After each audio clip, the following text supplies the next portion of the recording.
Assalamualaikum warahmatullahi wabarakatuh. Terima kasih atas kesempatannya. Perkenalkan, nama saya Wildan Ubaidillah dengan NIM 2018-210-681. Di sini mewakili kelompok 1 akan mempresentasikan tentang iman dalam persoalan makna dan tujuan hidup serta emansipasi harkat manusia. Namun sebelum kami akan melakukan presentasi, saya akan memperkenalkan kelompok 1 yang beranggotakan, yang pertama ada Renanda Amalia, NIM 2018-210-574. Yang kedua yaitu Faradila Aisyah dengan NIM 620. Yang ketiga ada Mairina Aura dengan NIM 665. Yang keempat ada saya sendiri, Wildan Ubaidillah, dengan NIM 681. Yang kelima ada Dinar Anindya dengan NIM 683. Yang keenam ada Astriada Ama dengan NIM 695. Yang ketujuh ada Jihadi Basal Sabil dengan NIM 704. Yang kedelapan ada Sally Afiata dengan NIM 729. Dan yang terakhir ada Frida Cici dengan NIM 736. Selanjutnya akan dijelaskan oleh rekan saya. Terima kasih. Saya Renanda Amalia dengan NIM 2018-210-574. Di sini saya akan mempresentasikan mengenai slide yang pertama, itu apa yang dimaksud dengan iman. Nah, dalam Islam kita diwajibkan untuk beriman dan juga bertakwa kepada Allah yang Maha Kuasa. Dalam Al-Quran pun juga disebutkan, hai orang-orang yang beriman, takwalah kepada Allah sebenar-benarnya takwa kepadanya, dan janganlah sekali-kali kamu mati melainkan dalam keadaan beragama Islam. Terdapat di surat Al-Imran ayat 102. Seperti yang rekan-rekan bisa lihat juga dalam slide presentasi, kata iman juga berasal dari kata kerja amina yu'manu amanah, yang berarti percaya. Oleh sebab itu, iman berarti percaya, menunjuk sikap batin yang terletak dalam hati. Iman berbahasa adalah percaya atau yakin, di mana berarti kepercayaan atau keyakinan. Dan dengan demikian, rukun iman adalah dasar inti atau pokok-pokok kepercayaan yang harus diyakini oleh setiap pemeluk agama Islam. Secara sempurna pengertiannya adalah membenarkan atau mempercayai Allah dan segala apa yang datang daripadanya sebagai wahyu melalui rasul-rasulnya dengan kalbu, mengikrarkan dengan lisan, dan mengerjakan dengan perbuatan. Disebutkan juga dalam surat Al-Baqarah ayat 105, dikatakan bahwa orang yang beriman adalah orang yang amat sangat cinta kepada Allah. Oleh karena itu, beriman kepada Allah berarti sangat rindu terhadap ajaran Allah. Oleh sebab itu, beriman kepada Allah berarti amat sangat menaati ajaran Allah, yaitu Al-Quran dan Sunnah Rasul. Istilah iman dalam Al-Quran selalu dirangkaikan dengan kata lain yang memberikan corak dan warna tentang sesuatu yang diimani, seperti dalam surat An-Nisa ayat 51 yang dikaitkan dengan jibti, atau kebatinan atau idealisme, dan tauhid, realita atau nasionalisme. Sedangkan dalam surat Al-Ankabut ayat 52 dikaitkan dengan kata batil, yaitu walazina amanu bil batil. Batil sendiri tidak benar menurut Allah. Sementara dalam surat Al-Baqarah ayat 4, iman dirangkaikan dengan kata ajaran yang diturunkan oleh Allah. Dengan demikian, kata iman yang tidak dikaitkan dengan kata Allah atau ajarannya dikatakan sebagai iman hak. Sedangkan yang dikaitkan dengan lainnya dinamakan dengan iman batin. Nah, keimanan ini adalah perbuatan yang bila diibaratkan dengan pohon, mempunyai banyak pokok dan cabang. Kita sering membaca ataupun mendengar sabda Rasulullah SAW dikatakan yang jika kita jadikan kata mutiara misalnya, malu adalah sebagian dari beriman, kebersihan adalah sebagian dari iman, cinta bangsa dan negara adalah sebagian dari iman, bersikap ramah sebagian dari iman, menyingkirkan duri atau yang lainnya yang dapat membuat orang sengsara dan menderita itu juga sebagian dari iman. Atas kesempatannya, perkenalkan nama saya Faradila dengan NIM 620. Jadi di sini saya akan melanjutkan presentasi dari rekan saya. Di sini saya akan mencoba menjelaskan tentang makna serta tujuan hidup manusia. Nah, sebenarnya apa sih bagi umat muslim itu tujuan hidup menurut Islam? Jadi telah ditetapkan dan diberikan berbagai petunjuk pada kitab suci Al-Quran. Jadi berikut penjelasan selengkapnya. Yang pertama itu ada hidup adalah ibadah. Nah, maksudnya sendiri itu arti hidup sendiri itu dalam Islam yakni ibadah. Nah, ibadah sendiri itu menghindarkan kita tidak salah dalam memaknai kehidupan ini. Al-Quran memberikan jawaban tentang pemaknaan kehidupan. Lalu makna ibadah yang dimaksud tentu saja pengertian ibadah yang benar. Bukan berarti hanya sholat, puasa, zakat, dan haji saja, tetapi ibadah dalam setiap aspek kehidupan kita. Bahkan kita sekarang lagi belajar pun itu juga bisa dijadikan sebagai bentuk ibadah. Yang kedua adalah hidup itu ujian.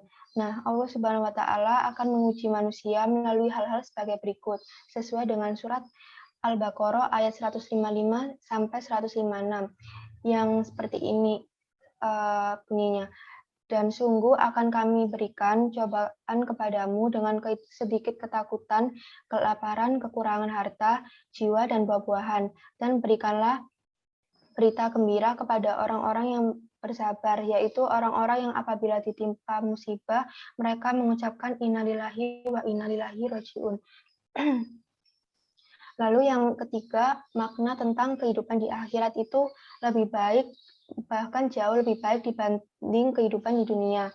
Ada suatu Quran surat dari Al-Imran ayat 13 yang berbunyi seperti dijadikan indah pada pandangan manusia, kecintaan kepada apa-apa yang diingini, yaitu wanita-wanita, anak-anak, harta yang banyak dari jenis emas, perak, kuda pilihan, binatang-binatang ternak, dan sawah ladang.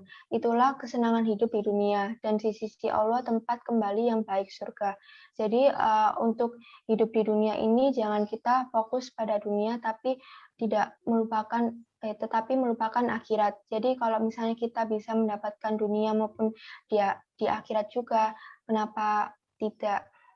Lalu yang keempat, makna hidup itu sementara. Jadi Allah Subhanahu wa Ta'ala berfirman, "Hai kaumku, sesungguhnya kehidupan dunia ini hanyalah kesenangan atau sementara, dan sesungguhnya akhirat itulah negeri yang kekal." Jadi kalau kita ingin mencari kebahagiaan yang kekal, maka carilah ke akhirat. Tapi kalau misalnya untuk mencari kebahagiaan yang sifatnya sementara atau fana, maka carilah di dunia. Sekian, maaf, di sini saya juga akan melanjutkan tentang tujuan hidup menurut Islam. Jadi manusia sendiri itu lahir itu bukan atas kehendak sendiri kan, jadi melainkan karena iroda atau kehendak Allah Subhanahu wa Ta'ala. Nah, bagi orang yang tidak mau mengenal atau membenci agama, seperti orang-orang ateis, tujuan hidup di dunia ini baginya adalah misteri, sesuatu yang tidak jelas, baik arah maupun wujudnya, sehingga akhirnya dia mengalami kehidupan yang sesat. Nah, untuk mencapai tujuan hidup menurut Islam, ini adalah dengan bertakwa kepada Allah Subhanahu wa Ta'ala atau beriman dan beramal sholih, yaitu kembali lagi beribadah kepada Allah. Sekian yang bisa saya presentasikan, selanjutnya dilanjutkan oleh rekan saya. Terima kasih. Baik, terima kasih atas kesempatannya. Saya Merina Aura Putri dengan NIM 2018-21065 ingin melanjutkan presentasi teman saya. Di sini saya akan menjelaskan tentang kehidupan setelah kematian. Nah, di dalam kehidupan setelah kematian di sini ada yang namanya yang pertama alam barzah. Apa sih alam barzah itu? Alam barzah adalah alam di mana manusia sudah meninggal sebelum dibangkitkan kembali setelah hari kiamat. Dan di alam sana juga terdapat azab dan nikmat kubur. Rasulullah Shallallahu Alaihi Wasallam menyebutkan sebagian dari pelaku maksiat yang akan mendapatkan azab kubur diantaranya adalah yang pertama orang yang suka mengadu domba, yang kedua orang yang suka berbuat kufur atau ghibah dan sejenisnya, yang ketiga berbuat kebohongan, yang keempat membaca Al-Quran tetapi tidak melaksanakan apa yang diperintahkan dan yang dilarang dalam Al-Quran, yang kelima ada melakukan zina, yang keenam memakan riba, yang ketujuh belum membayar hutang setelah mati, yang kedelapan tidak bersuci setelah buang air kecil. Adapun yang dapat menyelamatkan seseorang dari siksa kubur adalah sholat, saum, zakat, dan perbuatan baik berupa kejujuran, menyambung silaturahim, serta perbuatan yang ma'ruf dan berbuat baik kepada manusia, juga berlindung kepada Allah Subhanahu wa Ta'ala dari azab kubur. Yang kedua, di sini ada peniupan sangkakala. Peniupan sangkakala sendiri adalah trompet yang ditiup oleh malaikat Israfil yang menunggu kapan diperintahkan Allah Subhanahu wa Ta'ala. Tiupan yang pertama akan mengejutkan manusia dan membinasakan mereka dengan kehendak Allah, seperti yang dijelaskan pada Al-Quran. Dan ditiuplah sangkakala, maka matilah semua yang di langit dan di bumi, kecuali apa yang dikehendaki Allah Subhanahu wa Ta'ala. Quran surat Az-Zumar ayat 68. Sedangkan pada tiupan sangkakala yang kedua adalah tiupan untuk membangkitkan seluruh manusia. Dan tiupan sangkakala kedua, maka tiba-tiba mereka keluar dengan suara dari kuburnya menuju kepada Rob mereka. Quran surat Yasin ayat 51. Selanjutnya akan dilanjutkan oleh rekan saya. Terima kasih. Baik, terima kasih atas kesempatannya. Perkenalkan, nama saya Wildan Ubedillah dengan NIM 2018-210681. Di sini saya akan mempresentasikan kehidupan setelah kematian. Yang ketiga yaitu ada hari berbangkit, di mana pada hari ketika mereka dibangkitkan Allah Subhanahu wa Ta'ala, lalu diberitakannya kepada mereka apa yang telah mereka kerjakan. Allah mengumpulkan, mencatat perbuatan itu, padahal mereka telah melupakannya, dan Allah Maha menyaksikan segala sesuatu. Quran Surah Al-Mujadilah ayat 6. Keadaan manusia pada hari kebangkitan berbeda-beda karena sesuai dengan amal ibadahnya di dunia. Setelah fase kebangkitan makhluk dari alam kubur, maka manusia dan makhluk lainnya akan memasuki fase di padang mahsyar, yang selanjutnya akan diberikan atau dihadapkan oleh yang pertama yaitu Ita Alkitab, sebuah catatan amal masing-masing yang diberikan tiap-tiap makhluk. Yang kedua yaitu mizan. Kemudian akan dihadapkan sebuah neraca yang akan menimbang antara pahala dan dosa setiap makhluk. Yang ketiga yaitu ada haud atau telaga, di mana setiap nabi akan memiliki telaga ini. Menurut ajaran Islam, Nabi Muhammad memiliki telaga yang diberi nama Kautsar, yaitu namun hanyalah calon penduduk surga yang dapat merasakan lezatnya air itu. Nah, selama hari yang sangat menyiksa itu, Nabi Muhammad akan memberikan pertolongan untuk seluruh makhluk yang disebut sebagai syafaat uzma. Ialah adalah akan memohon kepada Allah Subhanahu wa Ta'ala supaya secepatnya diadakan hisab. Dan yang keempat yaitu padang mahsyar, di mana yaitu pada hari ketika bumi diganti dengan bumi yang lain, dan demikian pula langit dan neraka, langit dan mereka semuanya di padang mahsyar berkumpul menghadap ke hadirat Allah Subhanahu wa Ta'ala yang Maha Esa lagi Maha Perkasa. Quran surat Ibrahim ayat 48. Hasr adalah pengumpulan seluruh makhluk pada hari kiamat untuk dihisab dan diambil keputusannya. Lamanya di padang mahsyar adalah satu hari yang berbanding 50.000 tahun di dunia. Nah, adapun orang yang beriman merasakan lama pada hari itu seperti waktu antara zuhur dan asar saja. Keadaan orang kafir saat itu sebagaimana firman-Nya, orang kafir ingin seandainya ia dapat menembus dirinya dari azab hari itu dengan anak-anaknya, dengan istri serta saudaranya, dan kaum familinya yang melindunginya ketika di dunia. Dan orang-orang di atas bumi seluruhnya kemudian mengharapkan tebusan itu dapat menyelamatkannya. Quran surat Al-Ma'arij ayat 11-14. Dan selanjutnya akan dilanjutkan oleh rekan saya. Terima kasih atas kesempatannya. Perkenalkan, nama saya Ekstra Maria dengan NIM 695. Di sini saya akan melanjutkan presentasi dari rekan saya, yaitu membahas tentang interaksi dan kualitas manusia. Manusia adalah salah satu makhluk yang memiliki kemampuan istimewa dan menempati kedudukan tertinggi di antara makhluk-makhluk lainnya, dan sebaliknya akan menjadi makhluk yang sangat hina jika melanggar hukum Allah Subhanahu wa Ta'ala. Sedangkan menurut Marx, manusia adalah makhluk hidup yang harus produktif, menguasai dunia di luar dirinya dengan tindakan mengekspresikan kekuasaan manusiawinya yang khusus, dan menguasai dunia dengan kekuasaannya ini. Karena manusia yang tidak produktif adalah manusia yang reseptif dan pasif. Dia tidak akan ada. Nah, sebagai manusia yang produktif, perlu melakukan interaksi sosial dan mengembangkan diri menjadi manusia yang berkualitas. Interaksi sosial sendiri merupakan hubungan timbal balik antar pribadi dan kelompok, maupun kelompok dengan pribadi.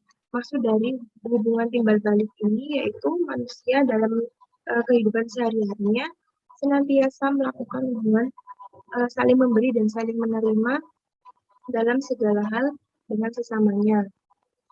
Nah, selanjutnya untuk sumber daya manusia yang berkualitas menurut Al-Quran. Setiap pekerjaan atau pembangunan memerlukan sumber daya, yang dimana itu ada sumber daya manusia dan sumber daya alam. Kedua sumber daya tersebut sangatlah penting dalam melakukan pekerjaan. Berhasil atau tidak bergantung dari dua kondisi sumber tersebut. Keberhasilan suatu pembangunan, apapun bentuknya, bentuk pengembangannya, peran sumber daya ini merupakan bagian yang menentukan, terutama dengan sumber daya manusianya. Dalam Al-Quran, sumber daya manusia merupakan masalah yang sangat penting dalam berbagai konteks. Tanpa sumber daya manusia yang berkualitas, apapun visi dan misinya, planning yang telah dipersiapkan secara matang dan ideal tidak akan terlaksana dan efektif. Bahkan peradaban yang maju dapat dipastikan memiliki sumber daya manusia yang berkualitas.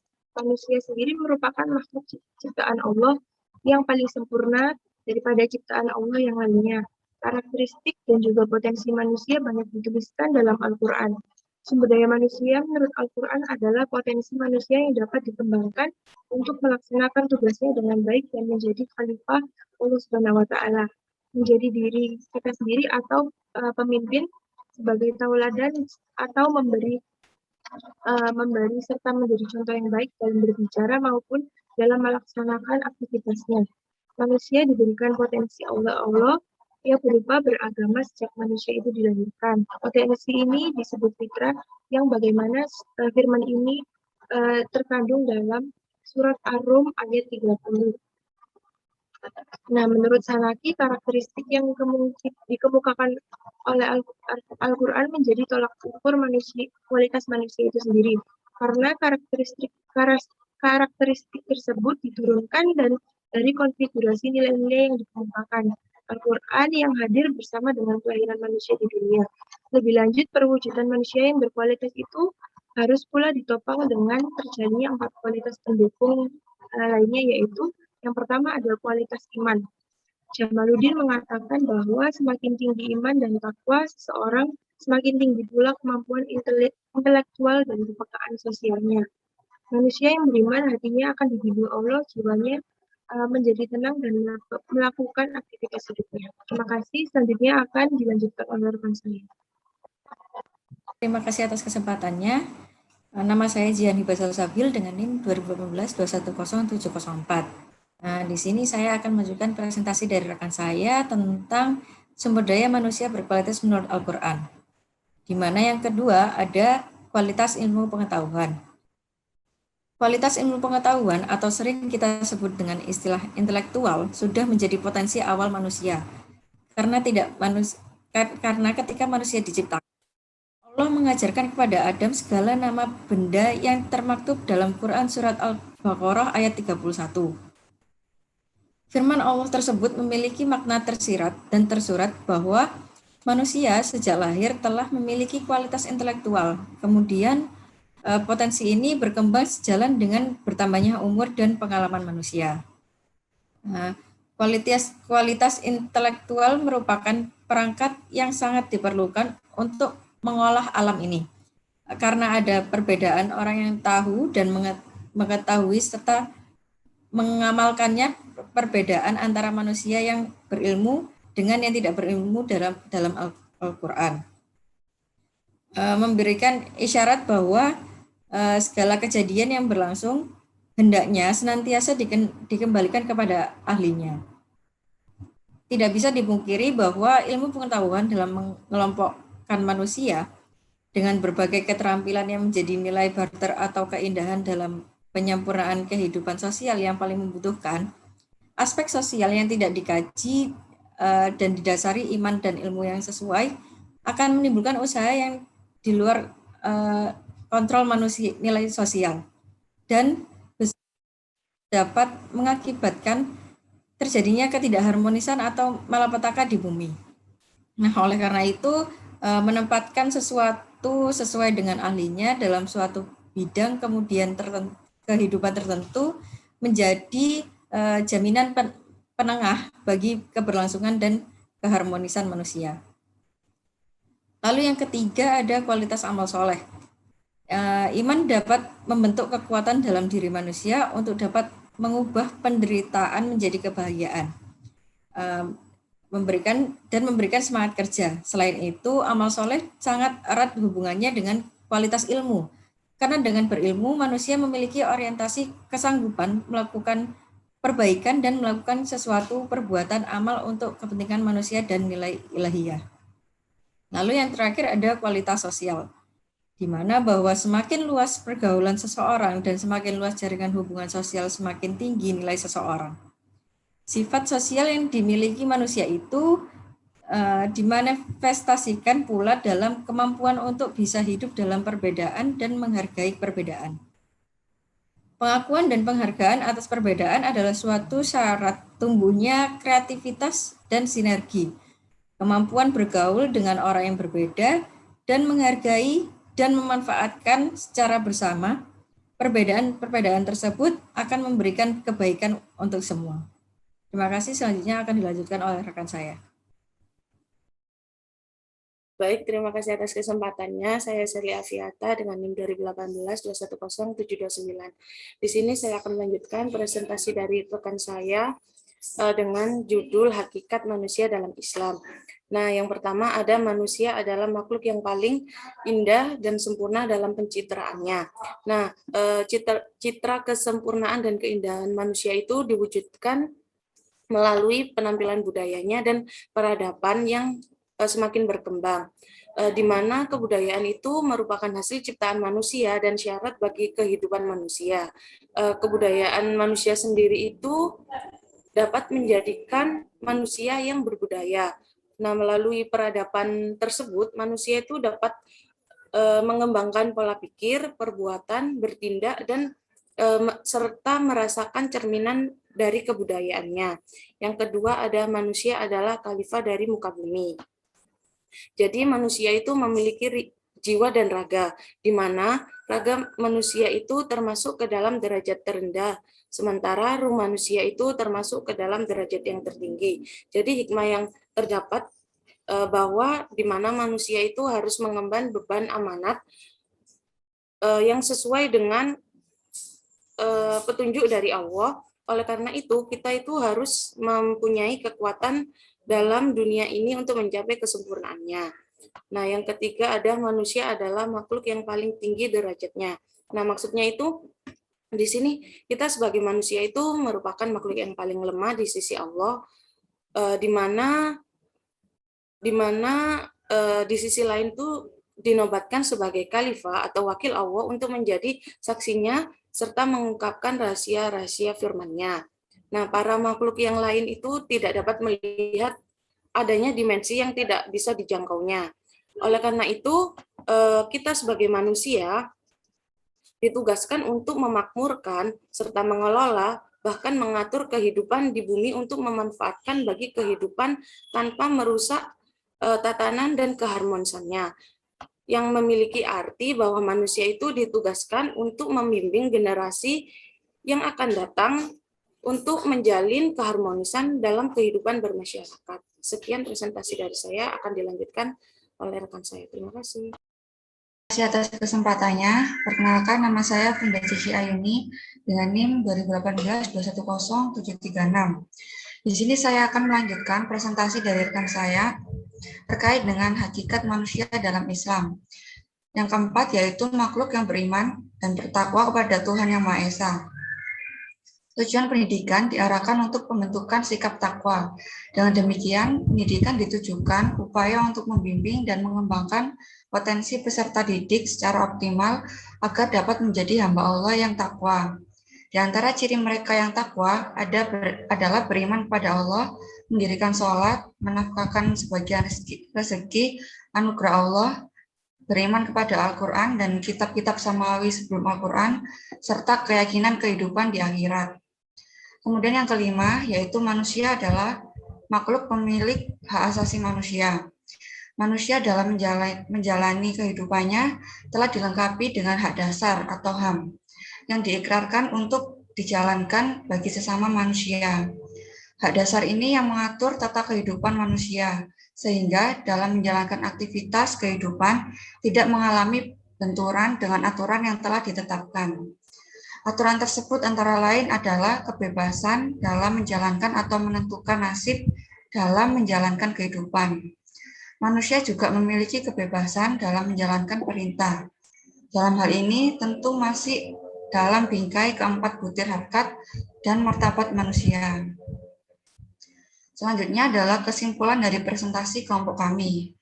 Iman menurut bahasa adalah percaya atau yakin. Keimanan berarti kepercayaan atau keyakinan. Dengan demikian, rukun iman adalah dasar, inti atau pokok-pokok kepercayaan yang harus diyakini oleh setiap pemeluk agama Islam.